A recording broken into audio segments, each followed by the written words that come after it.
on it. The reason I have you watch that, and today I'll put a little bit of this, fear of God in you guys regarding social media, is a social dilemma. Really, it comes down to advertising. Everything's about dollars.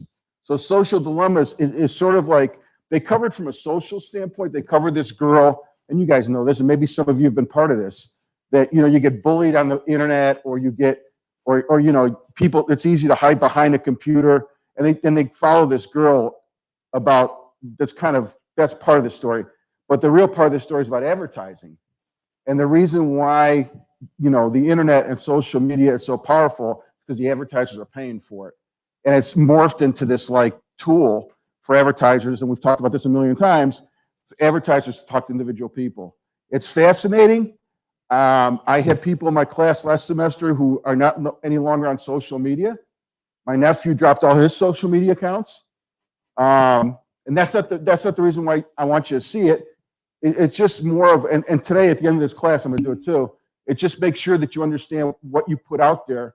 And you hear this shit all the time. Oh, what you put out there never goes away, which is true, but it's easy just to say that. I'm gonna show you a report on an NFL player at the end of this class about how we capture the information. And when you see the information all in one place, it's like, holy cow, holy cow. So companies have already started scraping social media. So like when you go for a job, they may look at what you put on Twitter, what you put on Instagram, what you put on Facebook. And as time goes on, that's going to be more and more. As a matter of fact, my little company, we're trying to sell these services to companies right now. Like Indeed, for instance, places like that, okay? So that's what this is. That's what we're going to talk about, classic. Social media and digital marketing, unbelievable. Probably the most important thing in marketing. I talked about that the first class.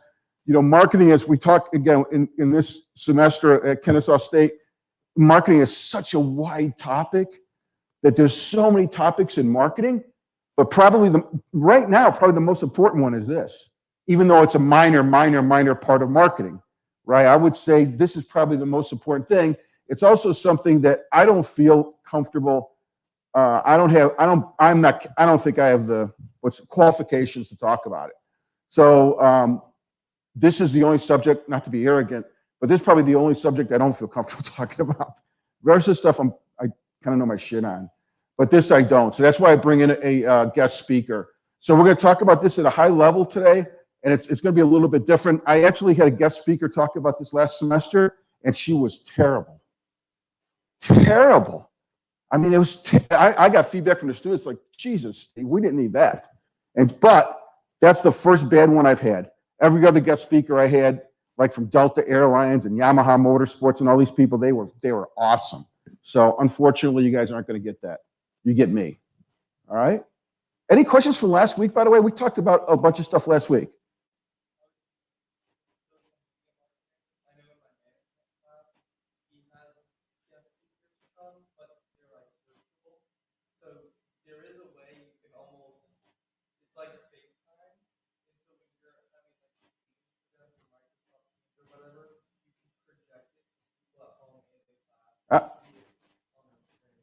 If we end up with time at the end of the semester, I might do that because it's one person. She's awesome.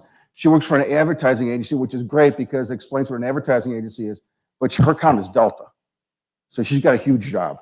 And she was fantastic. She also was my son's first babysitter, which is pretty wild. So, yeah, I'll look into that if we've got time. Okay. So social media, what do you use? You use it to exchange information. Oh, and one last thing. The book does a horrific job on this subject too. Doesn't help me out at all. It doesn't help a teacher out at all. So a lot of this stuff isn't really out of the book. It's stuff I've gotten from other textbooks or stuff that I want to communicate, but the book doesn't help me out either, just FYI. So social media consumers want to exchange information, collaborate with others, have conversations. This is the big thing though, right? When we talked about how the one big negative about social media when it comes to business is it's hard to track its effectiveness, right? It's hard to track its effectiveness. And some social media and digital marketing is actually pretty cheap to do, and some of it's expensive. So the real question when you're a marketer at a company is, is it basically worth it? And how do you measure whether it is worth it? So digital marketing, you guys heard that term, right? So digital marketing is a catch-all for different marketing activities, electronic marketing activities that social media is part of. All right. So digital marketing. Kelsey, get off my screen. All right. So online advertising. Here they talk about digital marketing due to website. I made a comment last week about the website sometimes done by digital marketing people, sometimes done by public relations, but they get involved. SEO, you guys know what SEO is? You know? Who knows what SEO is? Are you guys kidding me? The electronic generation? Nobody knows what SEO is? Does anybody know what it stands for? Okay, so it stands for search engine optimization, right? So you know how Google, you know how when you pop up Google, you get those ads? That's all paid for, or you go up higher based on how many times your company's clicked on. So this search engine optimization, there's a whole strategy behind that on the internet. You know, when somebody Googles jackets, you know, jackets for sale in Atlanta, why do those jackets show up and not other jackets? So there's a whole gig, man. That's a whole thing. It's called search engine optimization. So it's how do you make your website the most the most beneficial it could be to your business. Like we just redid our whole website, and the reason we did it is because of this. Once your website gets old, once less people start visiting it, then you start dropping down, right? Drop down. Pretty soon you're on the second page, third page, fourth page. I mean, you want to be on the first page. So that's what search engine optimization is. This PPC, all that is clicks, right? So we talked about that last class about, you know, measuring clicks, if that's a way to measure digital marketing. So they just brought that up. We talked about CRM. So they do email. Obviously, they do stuff on the phone, content marketing, video, applications, digital analytics, blah, blah, blah, social media. So all that is part of digital marketing. So digital marketing is like an umbrella term that covers a lot of stuff, okay? And a lot of times people use social media and digital marketing like in the same vein, and it's not. I mean, social media is just a small part of digital marketing. So social media, right? I left these pages in here because I think you guys kind of know what this is. So media sharing sites allow users to upload and distribute multimedia content like videos and shows. You got social sites, you got location-based social networking sites. All that's part of social media, right? Review sites. Let me stop here. You guys know any review sites on the, well, I'm sure you do. Who knows about review sites on the internet? Yelp, right? That's one. What else? What is it? Rotten Tomatoes. Awesome, right? That's a big one. What else? Tripadvisor. Okay, so those are three, like, those might be the top three, actually. Okay, so he said Tripadvisor. Look, you guys, before, you know, not too long ago, consumers did not have the opportunity to go look up something, right? So if I'm going to buy, what was I buying? I just did this the other day. What was I buying? Oh my God, Steve, my memory is unbelievable. I don't know, I was buying something. And I Googled it, and all these reviews come up, boom, boom, boom, boom, boom, right? There's like this product has 1,700, oh, I know what it was. It's about a pool guy builds pools. And there was 1,700 reviews of this company, and like 95 or 96% of them were 5 stars. So what does that give me the confidence, right? That gives me the confidence that that guy can make a pool. So if all those sites, Yelp, Tripadvisor, all those guys, it gives consumers the ability to learn about other people's experiences. Like Airbnb, right? When you go Airbnb, what do they got? Reviews, right? Everybody puts reviews in. So here's the issue, though. The issue is what happens when the reviews are shitty? Tanks your business, right? So there's whole departments in big companies that do nothing but handle bad reviews. So what, you know, if you write a bad review on you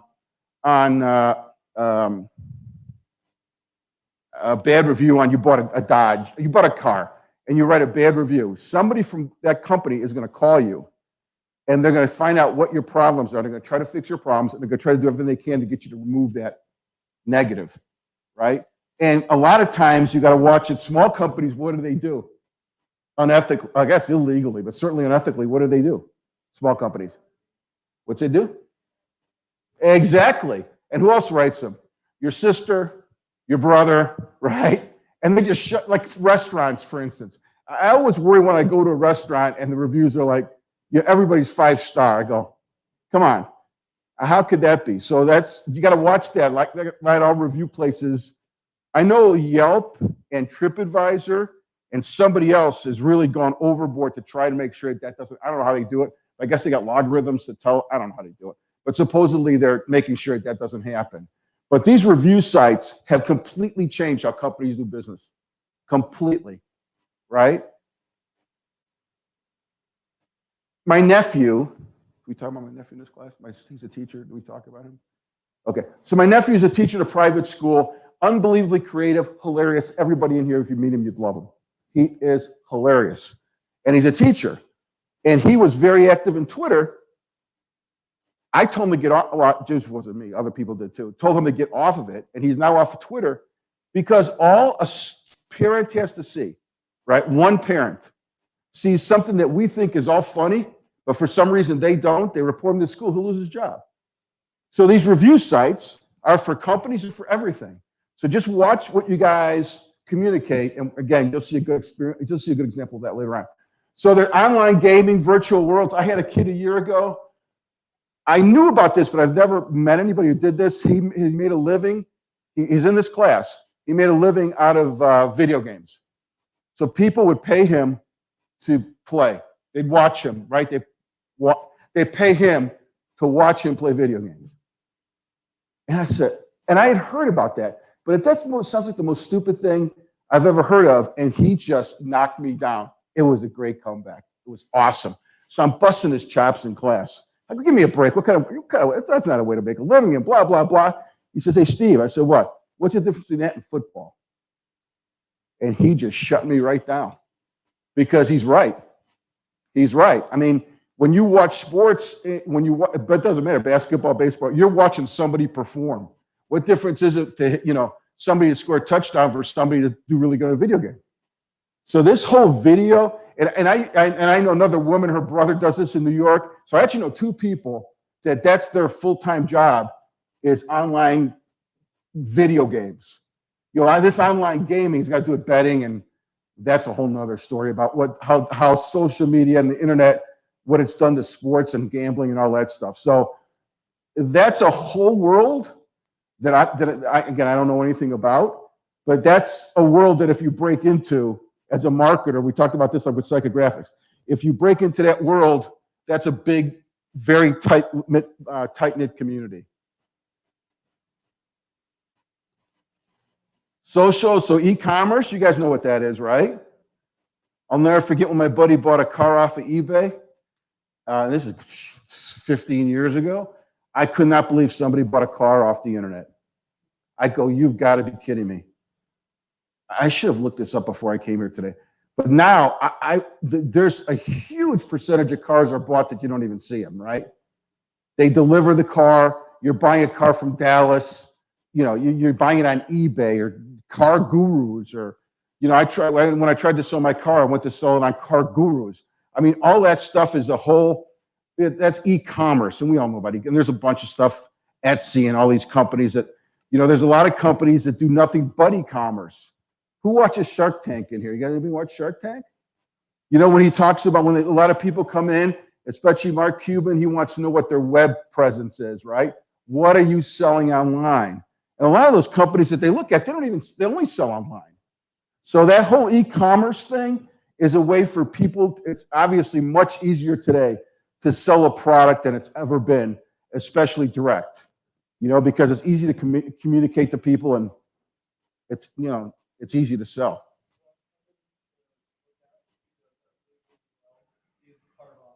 Carvana. You know what else they do?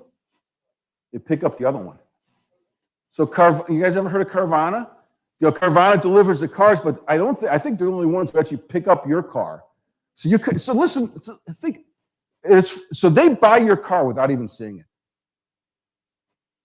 So think about that, right? So what that means is the whole thing's a game, right? It's all math, right? It's all math. They're working on numbers. They know if they take in 2,000 cars, 20 of them are going to suck. So what?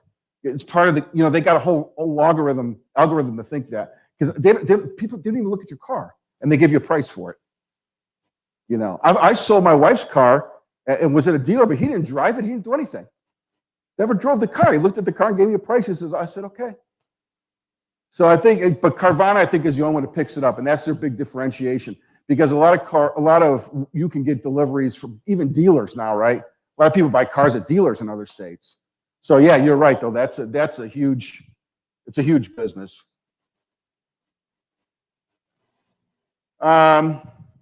Marketers have conversations with consumers to forge deeper relationships. Again, that's all about, when you see social dilemma, that's what it's about. How do I create a better relationship with my customer or consumer, right? And how do I build brand loyalty? We've talked about this 1,000 times in this class, about how important it is to build brand loyalty, right? Brand loyalty price, again, up or down. If you have brand loyalty, can you raise your price or you have to lower it? You raise it, right? So if you raise your price, you make more money. So that's why loyalty is so important. Consumers connect with each other. Is anybody participating in a blog in here? Your mom writes a blog? Okay, so what's it on? Food. Okay, great. So how many followers does she have?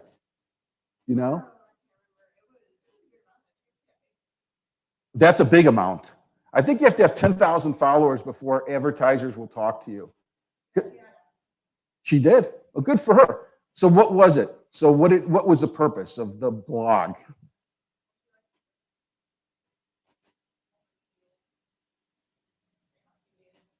Right. So these people who are following her, why are they following her? Exactly, right? So the whole recipe book, right? In the old days, you had a recipe book. Now it's like, shit, people go either on TV or they go on blogs and they get recipes electronically. So a blog, you guys know what blogs are, right? Does anyone not know what a blog is? You know what a blog is, buddy? Okay. Have you heard about a blog before? Okay, yeah. Because there's blogs on millions of things. Like my son has he doesn't have that many followers, but he does clothes. So anybody can do a blog. He doesn't get paid. I mean, you have a lot of followers before you get paid. That's pretty sporty. She must be a great cook. Yeah. So crowdsourcing. So what's crowdsourcing? What's Kickstart? What is it? Yeah. What is Kickstart? Do you know? Okay. You've heard of it. Okay. What's Kickstart?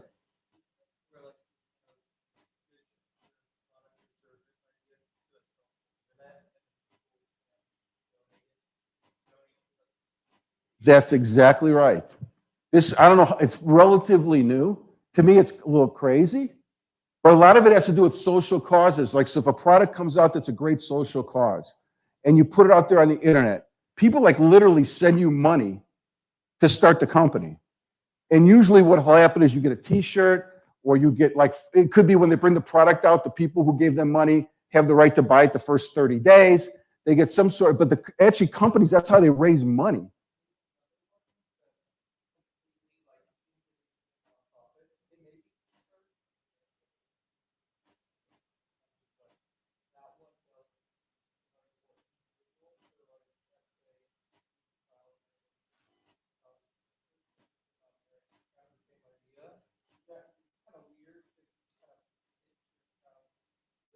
Okay. Warren, Ohio, a month ago. I talked about my nephew. He went to Bowling Green.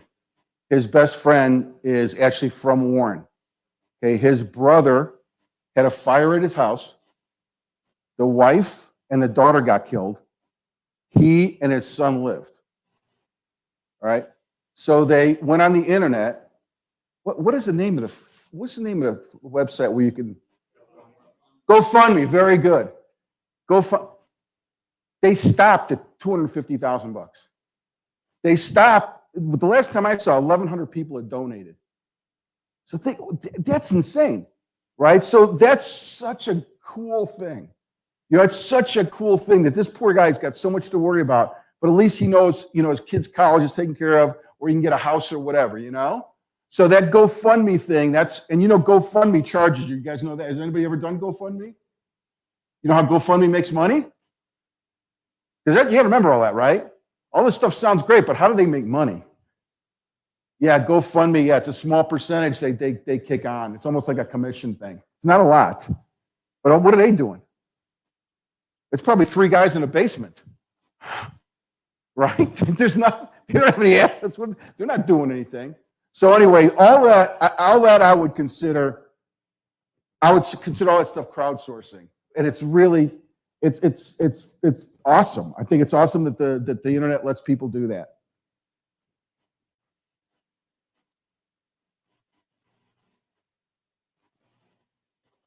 All right, there's 3, and I'm a big, this to me is a pretty big deal. There's 3 media types. And a lot of this has got to do with social media. So you got owned media, earned media, and paid media. All right? Paid media is the use of traditional media. So what does that mean? That means that you're buying ads on TV, you're buying ads on the internet, you're doing something that you're paying for, right? You're paying for.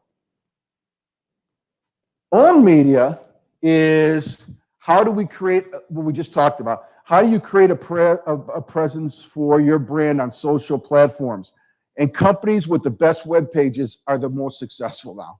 You've got to have an unbelievably strong web page. You've got to have a great social media department, especially if you're a consumer good, right? You've got to be able to talk to people. I mean, that's just the way it is. But this one right here, earned media, word of mouth or online buzz about a brand. Which is the most effective of these 3? Exactly. So within the internet and within social media, how do you get people to start talking about your product? And if it's a clique or a group of people that have like interests, how do you get people to start saying that the product is good and making sure that they don't say it's bad? So this word of mouth, we talked about this before. The best advertising you guys have heard is word of mouth. It's when you hear something from your buddy that these shoes are the greatest in the world. That's better than any advertisement they're going to see on the shoes, right? So word of mouth, and they use the term online buzz about a brand. This to me is the most powerful and important. Okay, and you guys understand the 3. It's pretty easy. You guys got it? Okay, so that's the goal of social media, is to get earned media. Doesn't cost anything, but it's very powerful in terms of increasing your sales. This is something that people do not think about. I certainly don't think about it. The benefit of social media, everybody thinks social media is about selling stuff. It's about communicating. It is, but one of the things that's most important is listening. Social media gives us the opportunity to listen to our consumers. Social media gives us the opportunity to have people give us feedback on a product, right? So, I gave you, we talked about tshirthell.com last class, right? So it's important because what you hear from your consumer on social media applies not only to that product on social media, it applies to that product in stores or wherever you're selling it.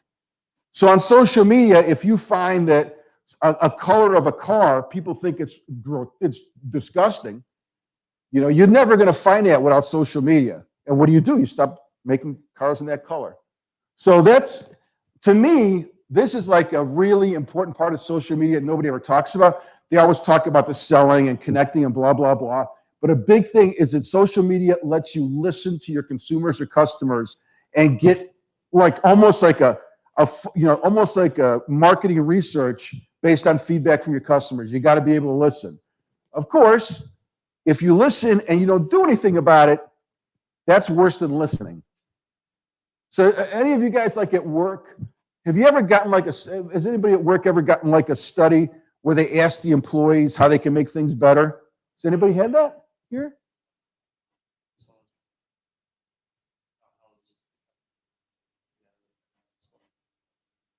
They don't. So a lot of companies will ask. They'll ask. It's got to do with engagement. We wouldn't talk about engagement. So engagement in a company is no different than a brand. Engagement in a company is, how do I get you, when I'm working at this company, to think this company is the greatest thing in the world? So like when I was at Coke, I sent a text today about this. Today.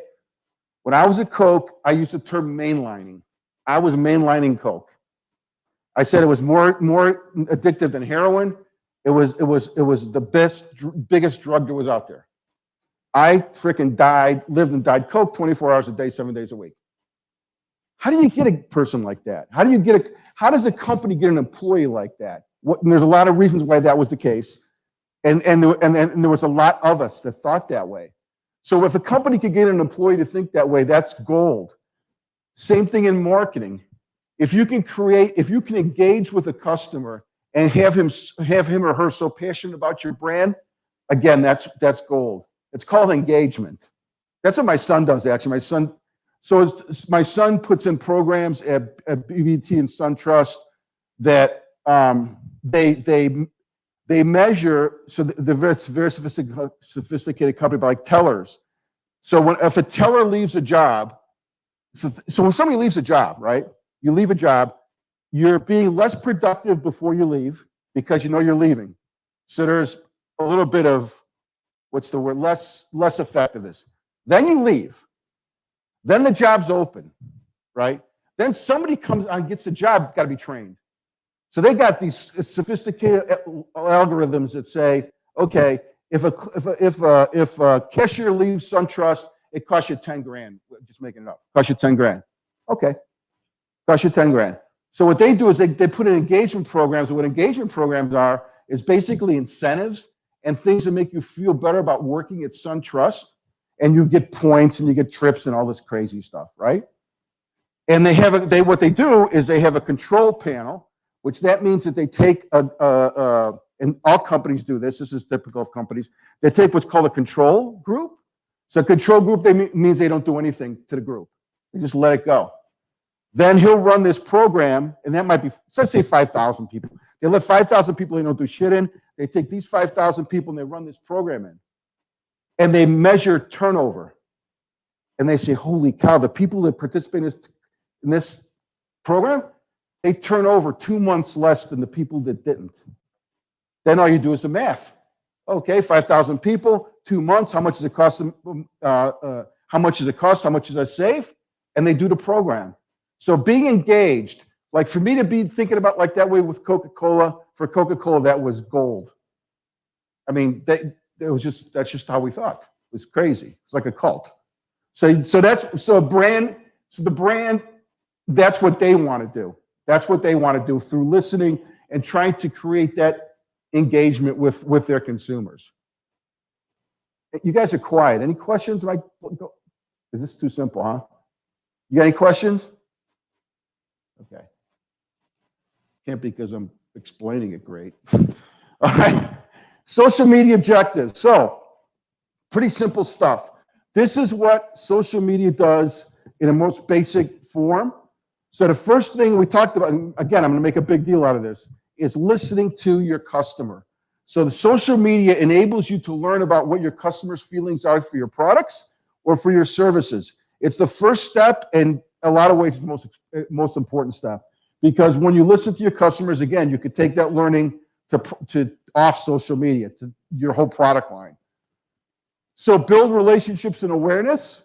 You guys remember what awareness is? What's awareness, buddy? Exactly, right? So awareness is that they know about your product or service. Very good. So you promote products and services, you manage your reputation, and you improve customer service. So that's kind of what social media, different objectives that they've got, right? So managing one's reputation, again, managing one's reputation. What's the reputation of a lot of police forces right now? It ain't good, right? So somebody needs to figure out how to change that. And there's a lot of examples that police are probably the most easy targets. But I think that managing reputation is important, and you can only do that through social media. You're not going to be able to do that in a store or you're not going to be able to do that in sales. You're going to have to do it in social media. So you got creators, critics, collectors, and joiners. I do this because people who do social media fall into buckets. Like these guys, like your mother, she created a blog, or somebody who creates a website. Those people are actually creating something, and it's a skill set it's a pretty impressive skill set to be able to do this more effectively. Critics. I know somebody, for instance. I don't know how much he makes. He either doesn't make a lot of money, but he like gets trips and stuff like that. His job is he critiques different products. So he gets sent these products and he does a survey. It takes him like 15 minutes, but he'll get like 10 a week maybe. And he doesn't get paid, but he gets these points and takes trips and stuff like that. So these critics are the ones who are, reviewing products and services. You got collectors who do nothing but collect information. Then you got joiners who maintain a social networking profile and visit other sites. So those are the people who are active. This is a good one. I can't tell you how many people have told me, like especially on Twitter, that, and to a degree Facebook, they're spectators, that they read stuff, but they never comment. And I think there's a whole bunch of people like that, like a whole bunch. So if they're not interacting with your brand, and if they're not giving you feedback, their whole value to you is what they read, right? So then you got to make sure that if they're watching what you put on media or anything, that you make sure that it's powerful enough to get to them. Inactives don't do anything. Conversationalists, I follow a lot of sports, and so I'll read a sports. If you guys in sports, you read a sports article, and at the bottom they got comments, and they'll be going back and forth for like days, right? 5 people will be going back and forth. So those people have nothing better to do. I guess. I don't know. Okay. Nice, Steve. Controlling. That's controlling. It's controlling the story of you. So this is controlling the story of you. Look, you guys. Now comes the watch it part of the hour. Privacy, what and who you like, be conscious about what you share, and decide on what you want to share. Privacy, what does privacy mean with social media? What do you think? Who has access? And who's in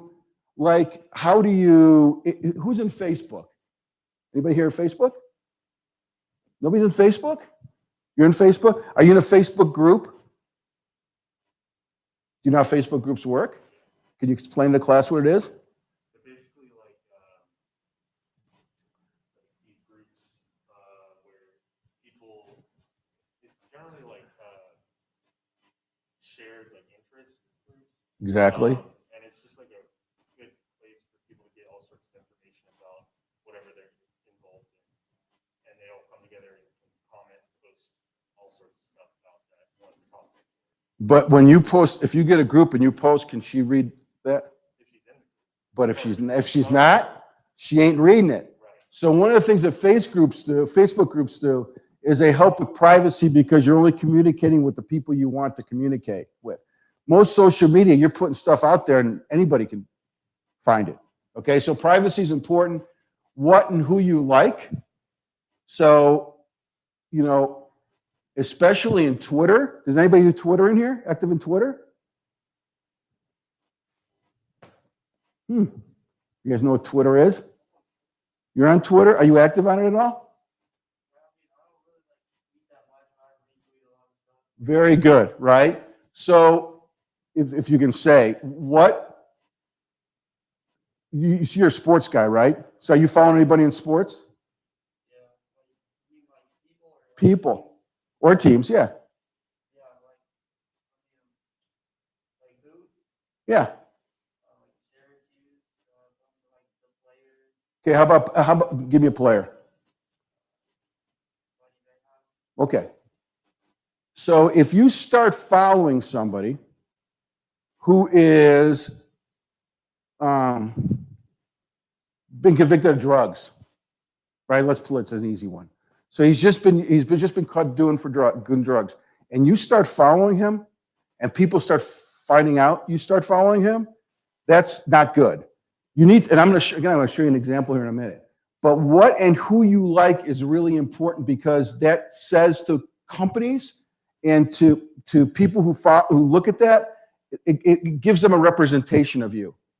So when you say you like something, or you're following something, or even if you're not responding, watch what you're doing. Because just because you're not responding or active, that doesn't mean anything. Because I'm going to show you in a minute how we can track people that they're not even engaged. Yeah. Twitter, almost like the Facebook, only the people who follow me can access that. That's right. So it's sort of like a Facebook group, right? It's kind of the same thing on Twitter, right? That's true. But so people like my company, that doesn't mean anything. It means something to him. So if you do something on Twitter and he's not in your group, like I said before, she's not in his group, she can't follow. But people like me, not me, my company, I'll show you that doesn't mean crap. To me, it does. We break all that down. So I'm just telling you, watch what you do, watch what you like, and who you follow.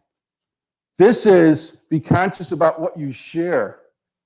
There's so much tension in the country, and it's so divided, and we all know that. If you share, and I'm really conscious about this because I get a lot of stuff from different people. Believe I got friends all the way to the left, I got friends all the way to the right, I got friends in the middle, and you get stuff all the time.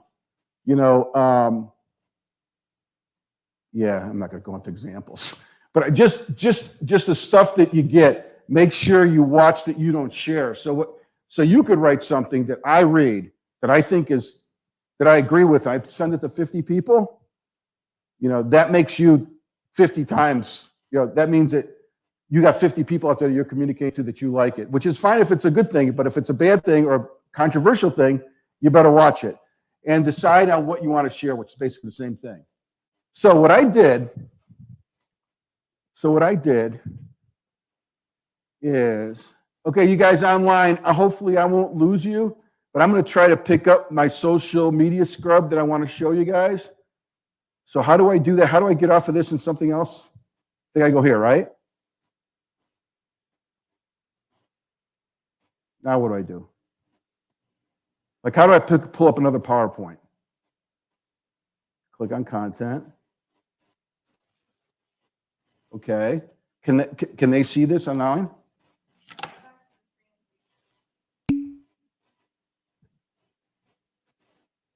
Hey, you guys online, can you still hear me, right? Yes. Okay. So do me a favor. Can you comment when I throw this up there? I just want to make sure you can see it. I know there's a way to do it. I don't know if I'm doing it the right way. Can you see that? Can you see that? No, sir. No, we can't see it. No, sir. Shit. Go back to Collaborative Ultra. Here? Here?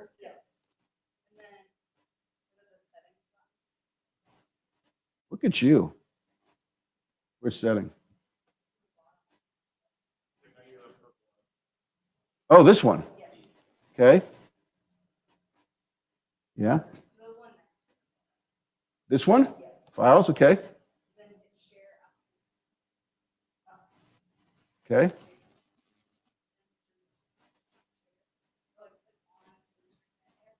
This? Okay. Yeah. Whoa. Go back to this tab? Look at you. What do you like? Can you guys see online? Can you see this? Yes, sir. Please tell me you can see it. Yes, sir. Oh, awesome. Okay. Look, this is a real report that was done on a player who's going to be drafted into the NFL, who played in the Senior Bowl.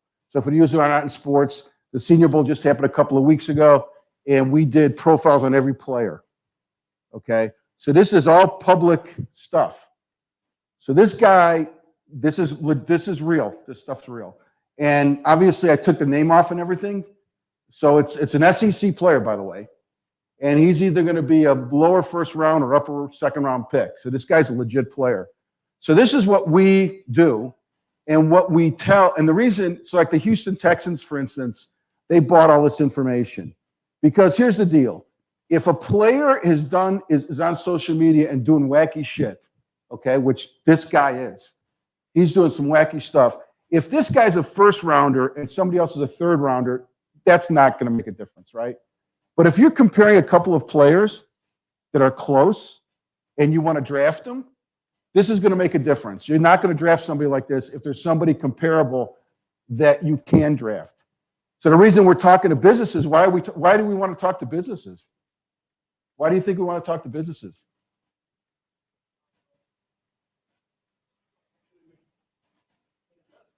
In what? Exactly. So this is no different than me talking to a company.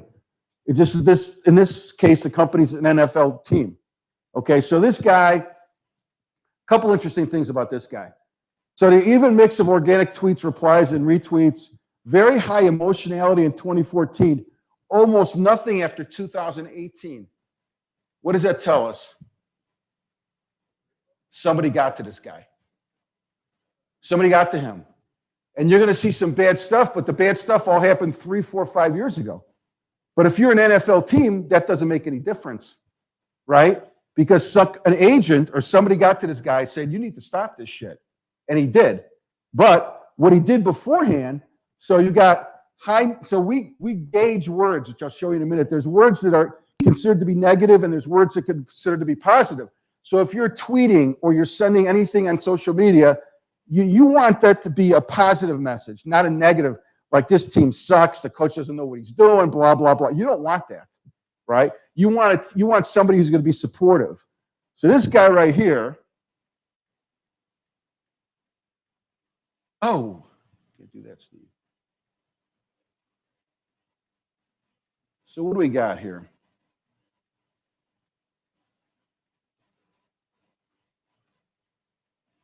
High negative word sentiments, almost equal positivity. Toxicity, extremely high. So what we do is we measure words. One of the things we do measure words. So he uses beer, probably shouldn't say that word, toke, sniper, kill, sluts, pissing, facial. This is not good. You do not want this out in social media, okay? He's retweeted rednecks over 10 times and Bryce Fulbright possibly 70 times. These are right-wing guys, okay? Favorite Uncle Sam's Nation over 15 times. These are far-right militia account. High interaction with car drivers who's extremist, blah, blah, blah. This, he said on his Instagram story, let the protesters be speed bumps. That is not shit you put on the internet. Okay, so this guy who's going to be drafted, okay, at least probably 4 or 5 teams at a minimum will see this report on this guy. So if there's another guy who's comparable skills to draft, they're not going to draft this dude. They're going to draft somebody else. Because what are we doing with this, you guys? What is the team trying to do when they get information like this? What are they trying to prevent? Well, it's clash of personalities, but it's somebody doing something that will create a negative image to the team, right? So if a year down the road, this guy is known to hang out with far-right extremists, which everything's going on now, far-right extremists are in the news. That's not something the Houston Texans want, is a player that's a far-right extremist and people find out about it because it damages their image. And there's a lot of owners especially are really sensitive to that. So this is about risk avoidance was what I was getting at. This is about trying to minimize your risk. Okay, so if a company does it, it's the same thing. If the company does it, they want to minimize their risk. Yeah.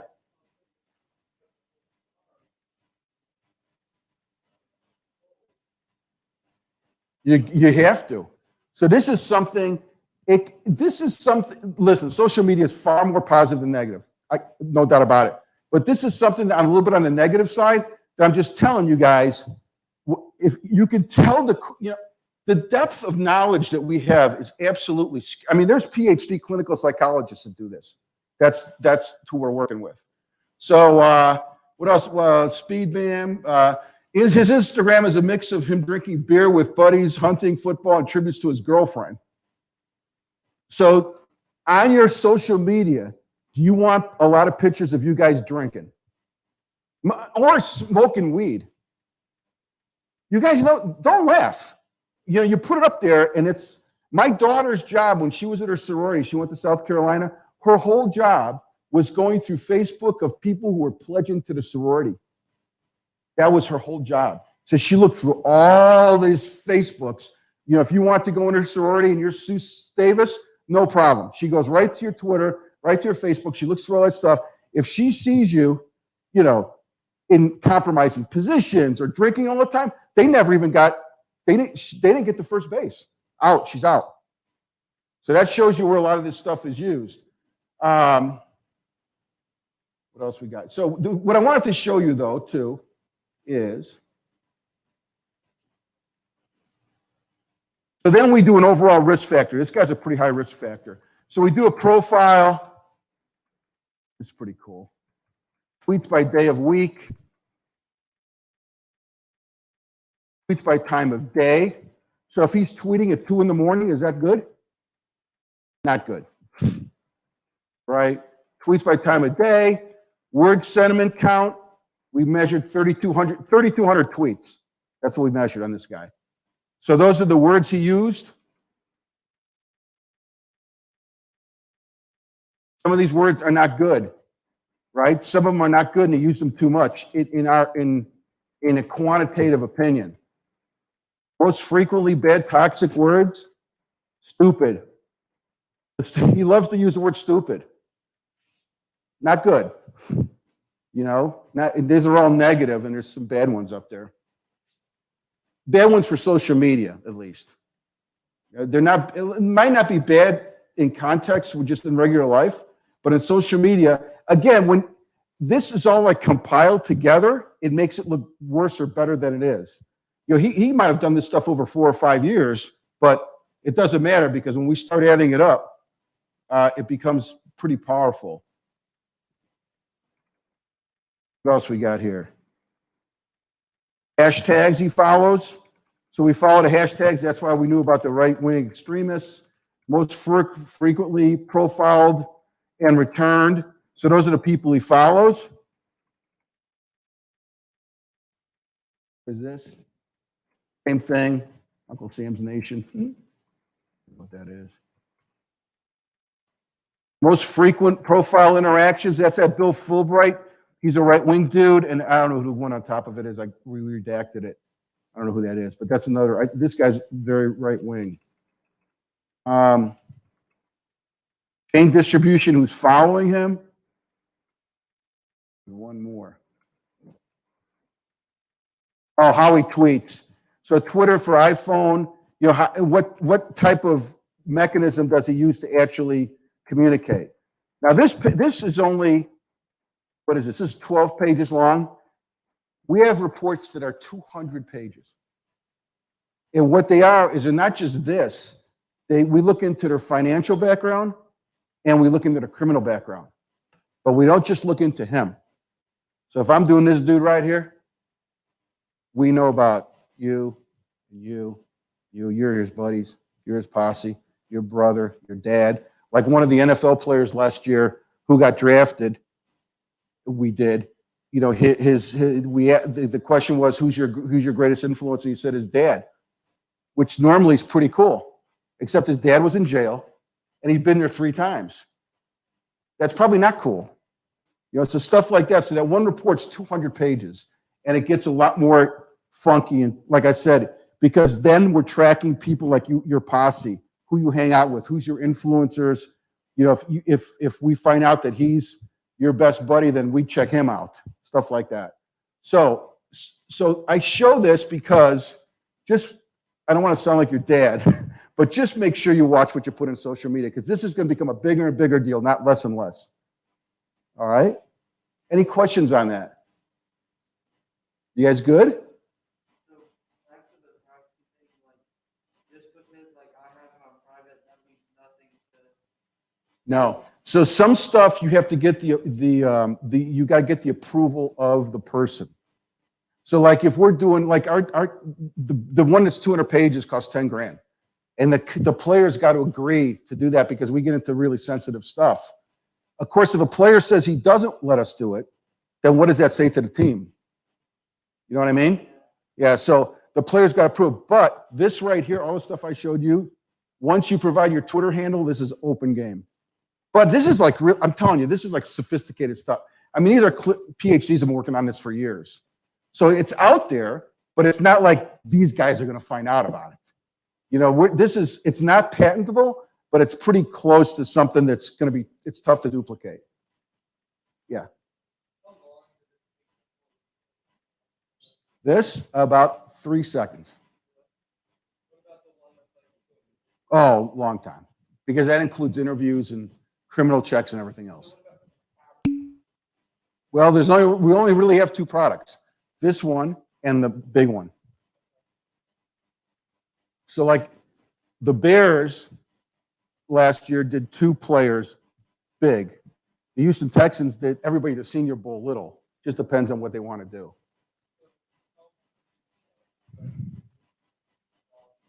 It depends. When we get to pricing, we'll talk about this. Do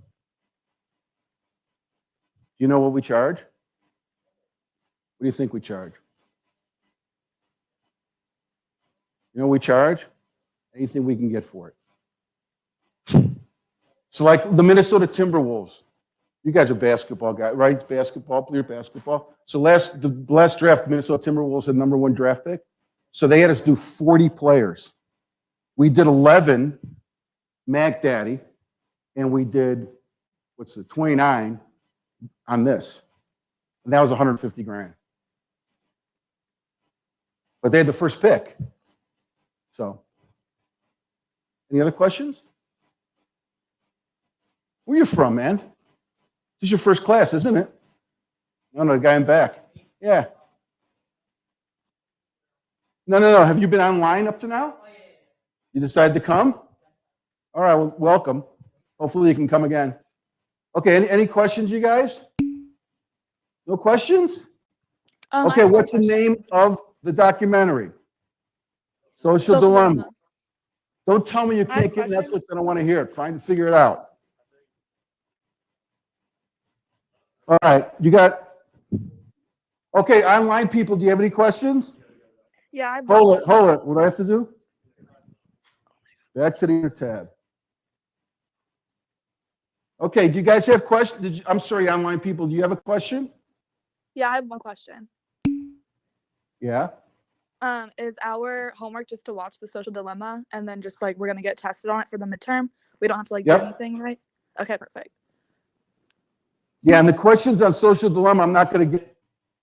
These questions are more to make sure that you've watched it. If you don't watch it, you're not going to know the answers. If you watch it, you probably will.